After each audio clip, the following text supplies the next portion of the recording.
komeza urugendo rusubira inyuma kuko njye uwiteka ngushyigikiye komeza urugendo rusubira inyuma kuko njye uwiteka ngushyigikiye komeza urugendo rusubira inyuma kuko njye uwiteka ngushyigikiye komeza urugendo rusubira inyuma kuko njye uwiteka ngushyigikiye ibi nibyo uwiteka abwira Kuro uwo yimikishije amavuta ndakugenda imbere ahataringaniye maringanize ndamenagura inzugi z'imiringa ibiyindiza by'ibyuma nabyo mbicemo kabiri kuko wambereye inkoramutima yewe Kuro we nicyo nanjye nza gukiriza ibi nibyo uwiteka abwira Kuro uwo yimikishije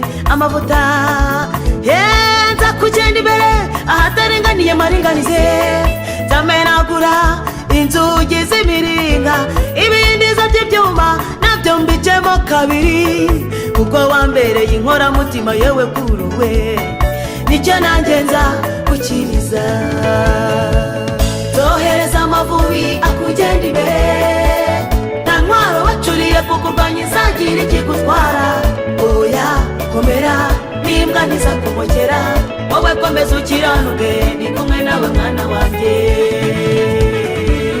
zohereza amavubi akugenda imbere nta ntwaro wacuriye kukurwanya izagira ikigutwara oya komera n'imbwa ntizakumokera wowe komeza ukiranuke ndi kumwe nawe mwana wanjye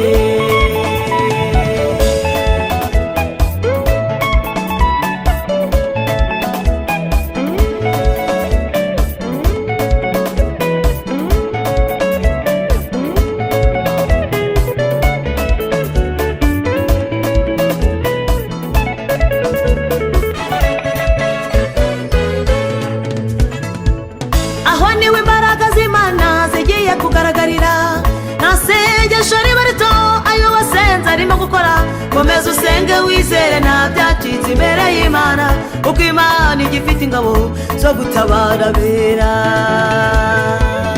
aho niwe imbaraga z'Imana zigiye kugaragarira nta sengesho riba rito ayo wasenze arimo gukora komeza usenge wizere nta byacitse imbere y'Imana kuko Imana igifite ingabo zo gutabara bera yewe uwiteka yohereza amavubi akugenda imbere wacuriye kukurwanya izagira ikigutwara oya komera n'imbwa ntizakumokera wowe komeza ukiranuke ndi kumwe nawe wanjye yewe uwiteka yohereza amavubi akugenda imbere nta ntwaro wacuriye kukurwanya izagira ikigutwara oya ndagushyigikiye n'imbwa ntizakumokera wowe komeza ukiranuke ndi kumwe nawe mwana wanjye nzohereza amavubi akugenda imbere nta ntwaro bacuriye kukurwanya izagira ikigutwara oya komera n'imbwa ntizakumokera wowe komeza ukiranuke ndi kumwe nawe mwana wanjye nubwo itangira ryawe ryaba ritoya ni njye wakureze ndagukuza nuca mu mazina azagutembana nuca mu muriro ntuzashya kuko mu biganza byanjye ari uri komera nta n'uzakububunuramo humura komera mwana wanjye komera amen amen yewe data we ayo mavubi haleluya Imana izohereza amavubi haleluya mwambabariye koko Imana izohereza iki amavubi yazi cyangwa reka atubwire uko yumvise amavubi koko ubyumvishe uti turabasuhuje inshuti bakunze bamushimiye Imana Goreth data we turakwakiriye hagaha Imana bamugisha turi mu gitaramo kandi kirimo ijambo ry'Imana bireko mana uyu mwaka dutangiye reka tubanze twegereza abantu badukurikiye muri iki kiganiro yego kandi kikaba n'igitaramo yego cya mbere dutangira umwaka tuje gutaramira Imana umwaka kuri chano yawe gose ariko nateze amatwi numvise mu buzima busanzwe urabizi ko ngukunda dukorana umurimo w'Imana ye nanjye nkaba ndi umukunzi w'umuziki ndetse cyane ndabyemera urabizi ariko Amavubi ndafashijwe data we sanzwe iyi ndirimbo nyizi sanzwe nyumva harimo imbwa ngo ntabwo zizatumukira ngo nizizatumukera umva ibintu wumvishe numvisemo imbwa ariko ntinda ku Mavubi ubundi impamvu Amavubi nyatinzeho nuko yoherejwe Amavubi niyiza ntabwo yizanye ubundi ikintu kitizanye cy'uyu mwaka Imana igomba kohereza Amavubi akagenda ikintu kitizanye haleluya ujye ukigendera gake haleluya nubona umuntu aje atizanye ari Imana umwohereje jya umwubaha nubona hari ingabo Imana izanye ukabona ni Imana izohereje bivuze ngo Imana itwoherereze niko Bibiliya ivuze iri jambo abantu badukurikiye kuva 23:28 uribuka ko ndumuvuga butumwa muhazi cyane ndabyemera niyo mpamvu ngunda kwinjira muri Bibiliya ntago twarenga ngo kuko iyo ndirimbo niyo mu gitabo hano cya Bibiliya hano haravuze ngo nzohereza Amavubi kujya imbere yirukane abahivi n'abanyakanani n'abaheti ntabwo azabaje gusa imbere yawe n'ukwirukana imbere yawe noneho gutegeka kwa 2:20 kumva uko havuga kandi Uwiteka Imana yawe izaboherezamo abo bicayeho bato mwitimu ari agatsiko bateranye bari mu migambi izohereza haleluya Amavubi wari wabona ukuntu aza wari wabona ukuntu yaziye rimwe ashaka umutiba ajya kujyamo tata we ageze aho abasigaye bakwihishe bazarimbukira hari abantu bazaba basigaye bihishe bitsimbye mbega n'abakurwanyiriza mu ibanga batagiye kuri tere yewe we bihishe bakurwanya bihishe burya tugira n'abantu baturwanya bihishe ahantu abona bizayoherezamo no bakajya bohereza ibigambo bitsimbye bakohereza bibi bitsimbye abo izaboherezamo none izabohereza babata izaboherezamo haleluya Imana ishimwe izaboherezamo ko mfashijwe aha rero iyo bavuze Amavubi mbanza kumva Uwiteka Nyiringabo ndafashijwe noneho ubundi Amavubi ntabwo yaje ari impanuka aje mwizina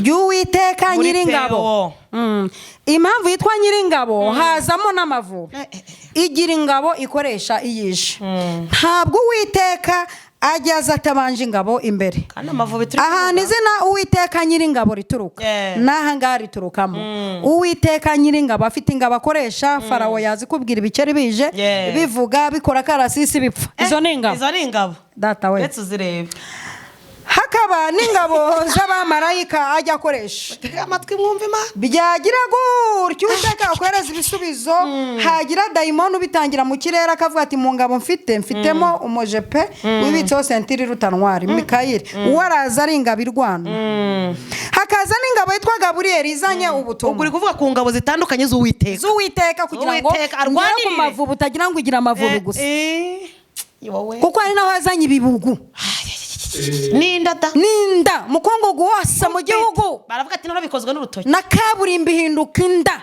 no we ariko hakaba n'abamarayika ikoresha b'amahanga bashinzwe kurinda abo bashinzwe umutekano ni batayo nini cyane yego hakaba na marayika ukomeye Bibiliya ivuga ari we Yesu christo Imana ifite ingabo izo zose ni ingabo niyo mpamvu Uwiteka yitwa Nyiringabo we yitwa Nyiringabo bundi iri zina we yitwa Nyiringabo iri zina n'uryumva Uwiteka Nyiringabo yuri heraho nta muntu ndumva witwa Nyiringabo hano ku isi hariho numvise umuhondo witwa Nyiringabo ariko ndamushimira ko akijijwe kuko kwitwa iryo zina ntukizwe byaba ari kusebya Nyiringabo wapfobeje Nyiringabo kandi iri zina iyo uryitwa ni ukuvuga ngo ntuvogerwa uba uri Nyiringabo noneho uyu munsi turashaka kuvuga ku ngabo zitwa Amavubi Yesu we Imana we twumvise ko marayika Gaburiyeli azana ubutumwa uryamye akakubwira uri mu yibiri akakubwira ashinzwe ubutumwa Mikayire ashinzwe kurwana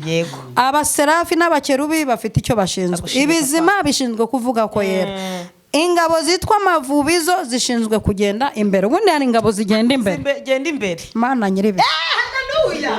Amavubi, Imana ishimwe cyane. Amavubi ni ingabo zigenda imbere. Ntabwo zijya inyuma. Bibiliya ntiyagaragaje ko amavubi ari ingabo zoherezwa zijya kurinda urugo. Ntabwo ari ingabo Imana yohereza zijya kurinda akazi. Bibiliya yagaragaje ko amavubi ari ingabo yohereza zishinzwe umutekano ariko w'imbere. Agenda imbere. Imana ishimwe. Impamvu imbere. Imbere ntabwo tuba tuhazi. Ntabwo tuhazi pe. Ntabwo tuzi biriyo. Nakubwira amateka y'iby'inyuma nkayarondogora. Yesu we. Tukayavuga tukagera mu gitondo tuvuga ibyo twahuye nabyo. Twahuye nabyo inyuma hari ahirya. Ukabivuga ukavuga iby'ikibabara, nkavuga iby'igifumba n'iburinga. Yego.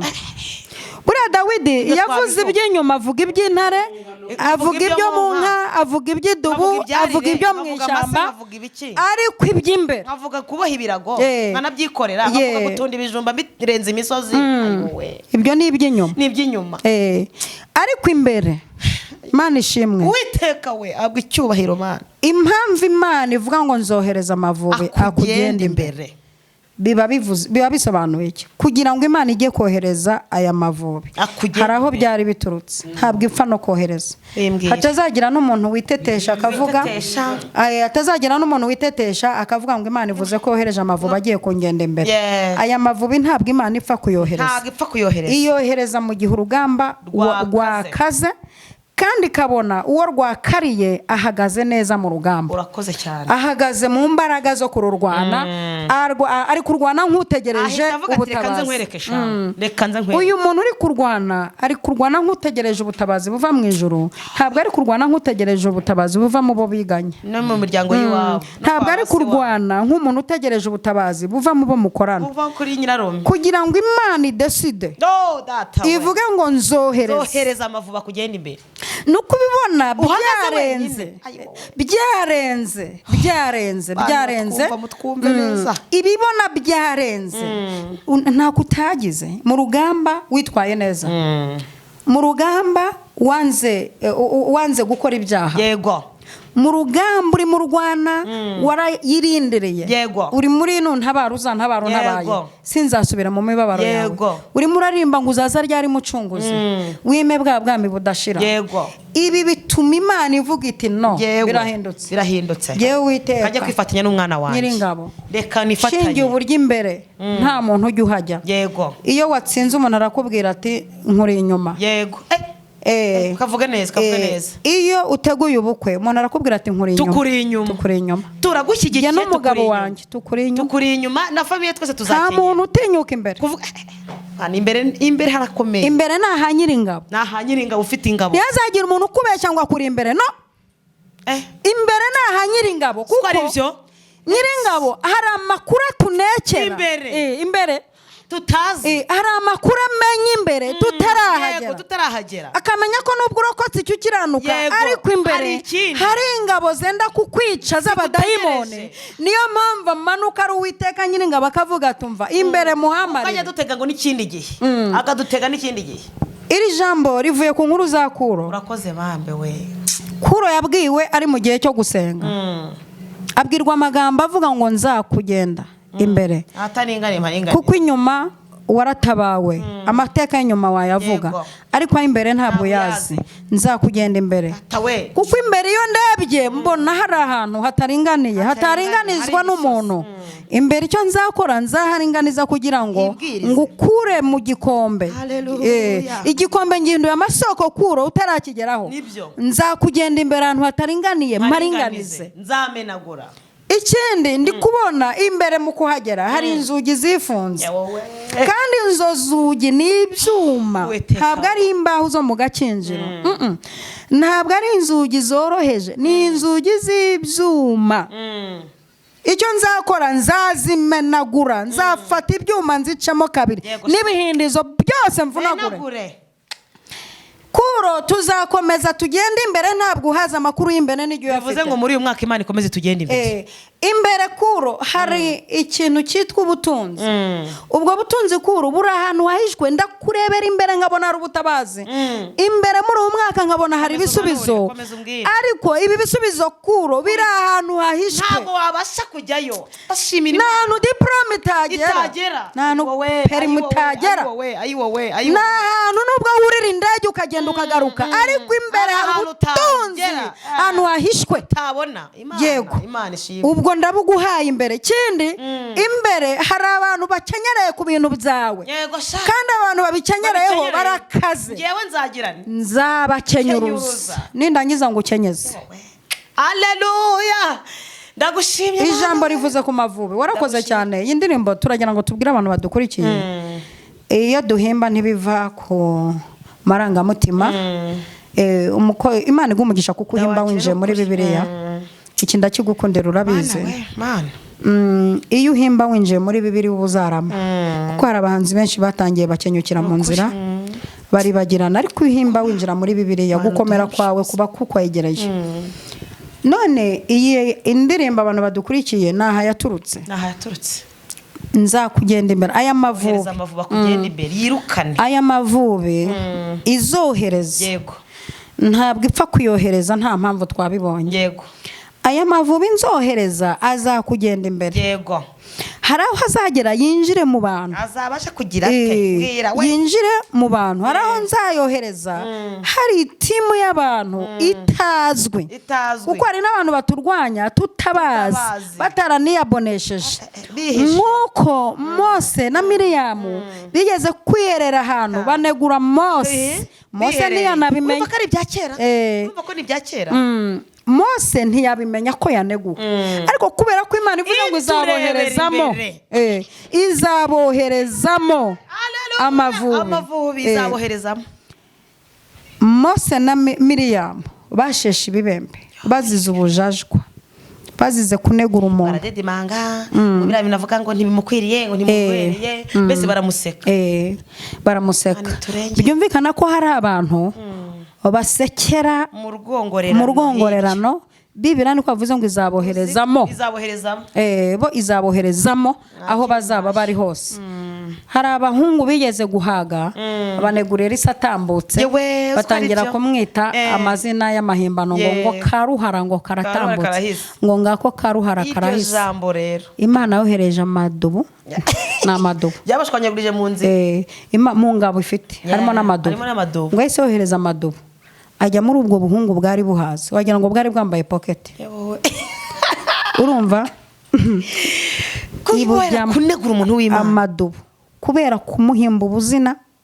Hari n'abantu bajya bahaga bitewe n'ibiryo bariye cyangwa nuko baramutse, bakatunegurira mu rwangamazi, mu rwongorerano. Hakaba n'abatunegura akiranja kuri telefone akagutuka, yabura uko agutuka kuri telefone akajya muri commentaire. Abo ngabo izohereza Amavubi, izaboherezamo. Yewe hari wigeze kuvugira muri commentaire ngo ya nkotsa none humva ubinkotse. Naravukiye amezi angana kuri ya munda Margarita, hejuru y'umukandara wibitseho, mpagarara sentire wibitseho, hejuru sentire wibitse aratinya kwita inkotsi. Noneho ubundi inkotsa nimbara nazi inkotsi icyo ari cyo. Inkotsi ivuga hagiye gupfa umuntu. Kandi koko inkotsa ni sinyi itangwa mu gace kagiye gupfamo umuntu. Donc inkotsa n'imbitse. Rero twarimo tuvuga impamvu yo kohereza Amavubi, yo kohereza Amavubi aza kugenda imbere. Haraza aboherezwamo n'agenda imbere, hakaba naza kagenda imbere. Kandi ayo ngayo abaje gukora iki? Abaje gukura mu nzira abaheti, abayebusi. Urakoze.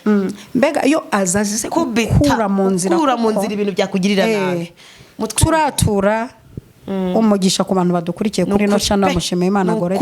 Nukuri uyu mwaka Imana yohereza Amavubi, agukubitire buri kimwe cyose kikuri imbere. Akubita umuntu wakubuza akazi ugiye kukakira kuko ari imbere yawe. Akubita umuntu wakubuza gukora ubukwe ari imbere yawe. Amavubi arakubita cyangwa aradwinga. Adwinge ubundi Amavubi. Data we, ubundi Amavubi atandukanye n'inzuki. Akuze kari byo. uruyuki ntirupfa kudwinga.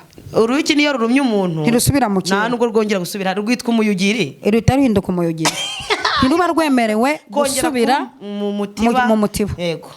ariko ivubi umuntu umva uruzi twabushari, nushaka ko n'imbwa igira amakaro wiha amavubi.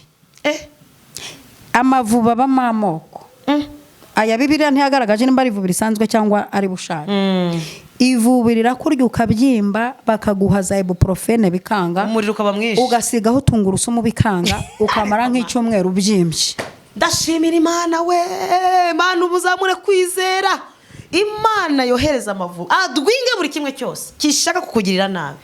Ivubi ridwinga utazi aho riturutse, ukarishaka ntumenya aho rigiye, urubora ukarubura, ukabwirwa nuko ari ivubi ryakuriye ubonye ibimenyetso by'uko wabyimbye.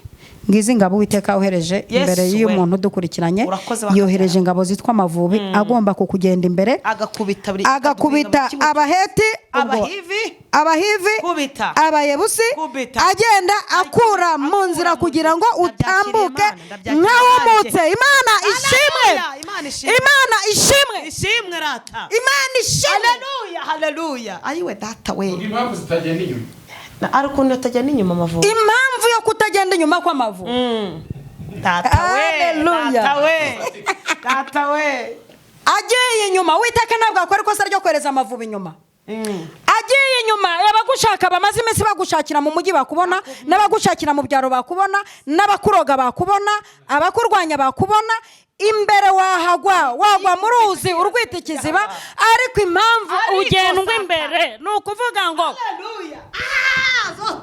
niyo mpamvu Uwiteka yabwiye Abisiraheli, tumva mwa Abisiraheli, nohereje igicu nohereje kigiye kugenda imbere. Please, iki gicu nohereje tekinike ni imbere, ntihagire umuntu wishanutse ngo agitange imbere.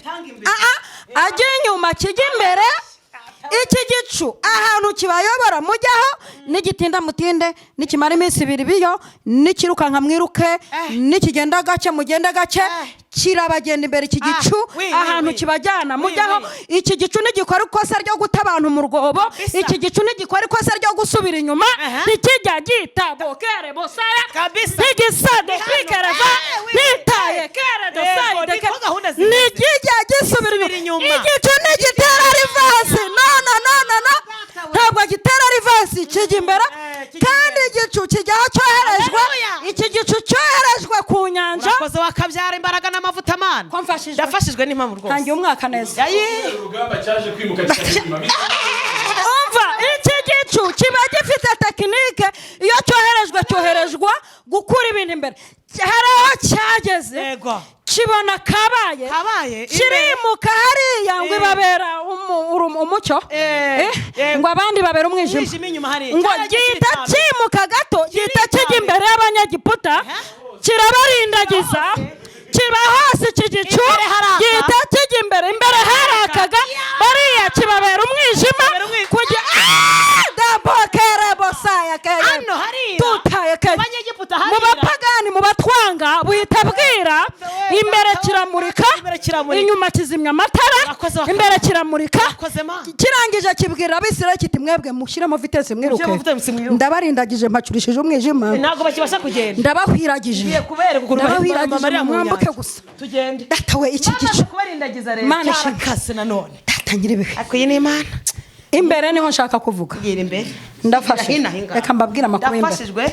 Tubwira amakuru imbere niho gishaka kibe none uvuga Imana. Umunsi Yesu avuka, ari agahinja, yewe ari akabebe, yewe haje inyenyeri ibajya imbere. Urakoze wakabyara ni imbere, gahunda ni imbere, inyenyeri yagiye imbere, gahunda ni imbere. Mwabavuga butumwa mwe, mwabahanzi bagenzi banjye mwe, mwabantu mwe, mwabagore mwabagabo, gahunda ni imbere, ijya imbere, gahunda ni imbere, gusubira inyuma no. Igeze imbere inyenyeri, ijwi rirababwira ngo mukurikire inyenyeri ibayobore. Kandi inyenyeri witonde, uhinde gake, hari igihe ureba inyenyeri aho ikujyana mu bintu byiza, ariko ukirengagiza ko ishobora kukunyuza mu migina, ahantu ushobora kukunyuza ku mahwa, ariko igiye kukugeza ku ivuko rya Yesu, ngo ibagenda imbere. irangije bagezaho umwami Yesu yavukiye bamuha amaturo baramuramya bamuha keya kubera ikintu cyitwa kwije kugenda imbere iyi itatu ugenda imbere. Reka nkubwira Imana ikubwira aho uvuye ikakubwira aho ugiye ikaguhisha ibizaba hagati ariko hagati bifite target yo kukujya imbere. Niyo target bifite kavuga iti hagati ni danje ariko humura nubwo bizamara imyaka myinshi ndakujya imbere. Impamvu yo kukujya imbere ni nk'ikinya ndi bugutere ku buryo nugera no ku gisubizo umera nkaho wakivukiyemo, ku buryo Imana niguha n'ibiryo ugira ngo wabivukiyemo, ku buryo niguha n'ubukire bagira ngo uvuka mu bakire igahita nakwibagiza imbere. Uwiteka we gahunda ni imbere mwakabyara mumbabarire aya mavubi we gahunda ndayamanuye ndumva manuye itimo y'amavubi manuye umutima manuye irumbo ry'amavubi. Yesu we aka kanya mu butware mpabwa na Yesu nk'umuhanuzi kazi igihugu cy'ijuru gishyigikiye manuye irumbo ry'amavubi kugenda imbere y'abantu b'Imana. Umuntu wese uza kurwanya ntakubitane nawe akubitane n'ivubi riza atamenye uje mu biro gushyiramo uburozi utashe akubitane n'ivubi rimudwinge. Data we betse umva ibyo bintu ikije kwica abana bawe saa 8 z'ijoro gikubitane n'ivubi kwitadwinga. Ikije saa 9 z'ijoro gucurika abana kubica amavubi adwinga gikubitane n'ivubi. Ikije gushaka kukurikana ku kazi amavubi wowe ntuboneka haraboneka ivubi ntuboneka kuko amavubi ari imbere muvandimwe witonde amavubi ari hano imbere. Ndashimira Imana ko amavubi atugenda imbere ingabo z'Uwiteka azoherejwe kutugenda imbere. Ubwo nukuvuga ngo ntangarije umurozi ko nimero ari kompoze tudashoboye kuboneka hoherejwe ingabo z'amavubi zije kubadwinga kandi uzaperereza nta muntu ivubi ridwinga ku kuguru. Ariko ibi ni ibikina nta n'uwari dwinga akaboko. Ubundi kuki amavubi adwinga guhera adwinga mu maso kuko amaso niyo atubona. Urambara akantu keza amaso akaba aravuze. Yesu uragendera mu modoka amaso akaba aravuze munwa ntukivuga sigavuga amaso. Mwumva ibyo bintu neza mwa bantu batwumva mwe mutega amatwi mwumva ibi bintu. Nta muntu ivubi rirya akaguru nta n'uwo rirya akaboko nta n'uwo rirya mu gatuza ni mu maso ku buryo ni ku munwa no ku munwa no ku matwi umuntu wese akureba akakubaza ati wabaye iki kurya kubaza ati ubundi wabaye iki nimba ari ivubi ryandiye atakanu kaje karanduma ntago abibona ati nanywe n'imiti byanze Uwiteka yohereze ariko ziba ari ingabo zitagaragara Uwiteka yohereje muri uyu mwaka. Urakoze Mana yakoze mwaka akiri ubwo buhanuzi mwakabyara urakoze twahanuye Mana we kandi abantu badukurikiye babwakiriye. Twavugaga inkomoko y'indirimbo avuye muri Bibiliya inkomoko iva ku ngabo Uwiteka nyiringabo waremye ijuru n'isi ahagurutse nk'ingabo kukurwanirira guhera muri uku kwezi kwa mbere kugenda ukageza mu kwa 12 ikizitambika imbere yawe cyose muri uyu mwaka ijuru rivuze ko kigiye kudwingwa n'amavubi niko Uwiteka avuze niko Uwiteka avuze. Naho ibyo ngibyo analize zawe zo kuvuga ko dukabya twe twabonye aho dukabiriza nawe yaranje ushaka aho ukabiriza ariko aha twarahafashe twabonye Imana idwinga abantu twabonye Imana idwinga abarozi turashaka bari baratuzinze. Yego sha ntago wamaze imyaka 11 ngo utegereje umugabo narakowe warakowe yaragukoye ngo agahita yigendera. Yego umurozi ati ntuzanshakana aranarahira ati nunashaka nuzabyara. Imana iti nzohereza amavubi. Imana niyo yohereje amavubi kamukubita ukajya kwimanura muri parafo. Yego na wowe se wabyivuge ntago akugenda imbere none ntiyakugiye nzohereza amavubi abadwinge akugenda imbere ntago yakugenza imbere ku buryo nta ntwaro bacuriye kukurwanya izagira ikigutwara ngo nimbwa ntizizatumuka. Ni intwaro bacura apana izo bagura nukuzicura se iri jambo muraryumva abantu badukurikiye nugucura ntabwo ari intwaro baguze ni intwaro bacuze nta ntwaro bacuriye. Intwaro zimaze igihe zicurwa zo kukugwanya inama zimaze iminsi zicurwa zo kukurwanya zaracuzwe bicuzwe igihe kinini bajya kubitegura bati twongere yego ariko ngo nta n'intwaro bacuriye kukurwanya. Ikindi kibi Imana nuko izaboherezamo nibakomeze babicure izagira iki gukoraho Uwiteka niko Uwiteka avuze. Turi imbere yawe turi busengera abantu twakiriye ubuhanuzi twakiriye gukora kw'Imana twakiriye ingabo Uwiteka yohereje. Turagushimiye Imana mbere y'uko ugera ku maternity ugiye kubyara habanza ingabo imbere mbere y'uko ugera ku kigo ku ishuri ugiye kwiga habanza ingabo wa mwana we ugiye kwiga habanza ingabo mbere y'uko ugera aho wadepoje habanza ingabo imbere ugiye kudepoza habanza ingabo zibanze zijya imbere ahangaha zidwenge kubita abaheti abahive abayebuse abamoni n'abamowabi zibadwenge ni ku turabyanzuye nk'abahanuzi riba ari itegeko ijambo rivuye mu kanwa k'umuhanuzi riba ari itegeko nta negosiyasiyo ni itegeko bivuga ngo urebye ngo urumva nta urebye nta urumva ndumva rero umwuka waguhanzeho ugahimba ino ndirimbo bigatuma ababyumva mu njyana dufashwa n'ababyumva mu kanwa barafashijwe tugiye kwaturaho abantu amagambo akora imbaraga z'ijambo kuko muri uyu mwaka nta mikino turimo tugomba gutegeka ni gahunda n'ugutegeka tubanje bese gahunda n'ukujya imbere tugategeka imbaraga z'ijambo zikora mbere y'uko igikorwa kiba ikivuga ngo nzohereza amavubi byari bikoretse atarahagera ikivuga ngo gisirowamu ntabwo hakoze kiriya cyondo nta nubwo hakoze amazi y'isirowamu hakoze ijambo urakoze bana akivuga ngo nguteye mu izina ry'uwiteka Imana nyiringabo wasuzuguye Dawidi mirago yacu yapfuye ibuye ritaraza tawe ijambo imbaraga z'ijambo imbaraga z'iri jambo tuvuze ndashaka kurisobanura batagira ngo ni ibintu byo gupapira kuko si ibintu tuvuye kurepeta ngo tuze tuvugira aha ndaje kubwira imbaraga z'ijambo kuvuga ngo nzohereza amavubi akugenda imbere ni ibintu byarangije gukorwa mbere yuko amavubi aza imbori zatangiye kwinjira mu bantu fasha kumva iki kintu mbere yuko Samusoni avuga ngo abakubita ingongo imwe mbere yuko yegura umusaya igihumbi bari barangije gupfa ubundi ijambo ryica mbere y'ibikorwa muranyumvise kugira ngo abamwe n'abamabo bapfe imbere ya Yoshafati Imana yarangije kubabwa ati surwanye kanze ndabereye burya bari barangije ko bakubise umuziki bikubitira umuziki gusa barimo bapfekaye uko bakata umuziki bo bapfekaye n'igihe Mose azamura amaboko kugira ngo arwane Aroni nawe bakaza bakayafata abamereki bari bazamuye agatuza Uwiteka yabishe mbere yuko amaboko azamurwa iri jambo tuvugiye aha rirakora mbere yuko amavubi aza tugiye gusenga ndabwakira ubuhanuzi nanjye dore ko abantu baraha Mana nyiribihe urera Mana uvuze ko imbere hatatureba ntitwanahashobora haleluya Mana imbere aha birakomeye ndagushimye mpamvu uvuze ko ugiye kugenda abantu imbere ndagushimye kubw'ubuhanuzi imbere aha haraca uwambaye Yesu we niyo mpamvu duhanuriye abantu mu marenga tubabwira ko uzagenda abantu bawe imbere ukohereza n'amavubi Uwiteka agenda akura mu nzira ibintu imbere aha hari imyuka ariko tukaba dufite ingabo agenda akura mu nzira imbere aha hari ibyica ariko tumenye ko hari ingabo ibyakwica abantu imbere aha hari ibikaze ariko wohereje ingabo wohereje ingabo Imana ishimwe amina turagushimye twakiriye ingabo muri uyu mwaka